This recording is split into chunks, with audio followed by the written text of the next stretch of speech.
বাংলাদেশের ইতিহাস সংক্রান্ত এমন কিছু বই লেখা হয়েছিল যেগুলো ইতিহাস বিকৃতি, অশ্লীলতা, মানুষের ধর্মীয় অনুভূতিতে আঘাত এসব কারণ দেখিয়ে বইগুলোর ওপর এমনভাবে নিষেধাজ্ঞা দেয়া হয়েছিল যে এর মুদ্রণ, প্রকাশনা, বিতরণ সবকিছুর উপরেই ছিল খড়গ।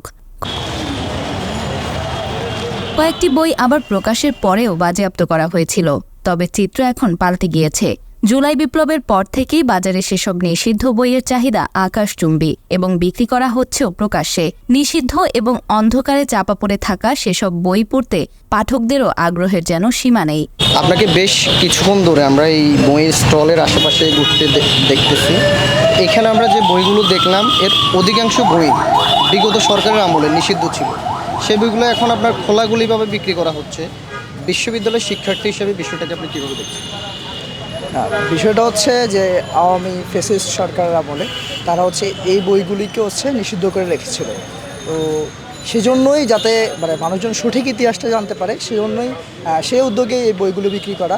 তো আমরা দেখতে পাচ্ছি সবাই এই বিষয়ে আগ্রহী এবং তারা এই বইগুলোকে স্বতঃস্ফূর্তভাবে কিনছেন এবং তারা যে ইতিহাস সম্পর্কে আগের বিকৃত ইতিহাসগুলোকে যে নতুন করে জানার যে চেষ্টা করছেন, এই জন্যই আমরা এই বইগুলিকে বিক্রি করছি এবং মানুষজন এটাকে সাদরে গ্রহণ করছে। একপাক্ষিক লেখা পড়ে কখনোই পাঠকরা একটা ইতিহাস সম্বন্ধে জানতে পারবে না। এই জন্য এসব বই নিষিদ্ধ করা, যতই মিথ্যা কথা থাকুক, নিষিদ্ধ একদম করা কখনোই ঠিক হয় না। সব বইতে 100% মিথ্যা না, 50% হইলেও সত্য থাকে, এটাই আমি বলছি। হ্যাঁ, সবসময় তো আমরা একপাক্ষিক লেখা পড়ে ইতিহাস জানতে পারবো না। রাজধানীতে বইয়ের স্বর্গ বলতে নীলক্ষেত। সেখানে ফুটপাতে দেশি বিদেশি নতুন পুরাতন বইয়ের সমাহার দেখা যায়। সেসব দোকানেই প্রকাশ্যে বিক্রি হচ্ছে আওয়ামী লীগ সরকার দ্বারা নিষিদ্ধ এসব বই। এদের মধ্যে উল্লেখযোগ্য আমি মেজর ডালিম বলছি, শেখ মুজিবুর রহমানকে সপরিবারে হত্যার সাথে সম্পৃক্ত ব্যক্তিত্ব শফিকুল হক ডালিম এই বইটির লেখক। মুক্তিযোদ্ধা মতিউর রহমান রেন্টুর লেখা আমার ফাঁসি চাই। মেজর ডালিমের যা দেখেছি, যা বুঝেছি, যা করছি।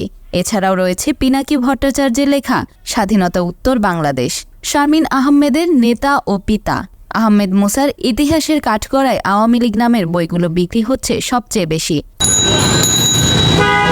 তবে অজানা কারণে বইগুলোতে প্রকাশক বা প্রকাশনা প্রতিষ্ঠান কোনোটির নাম পাওয়া যায়নি।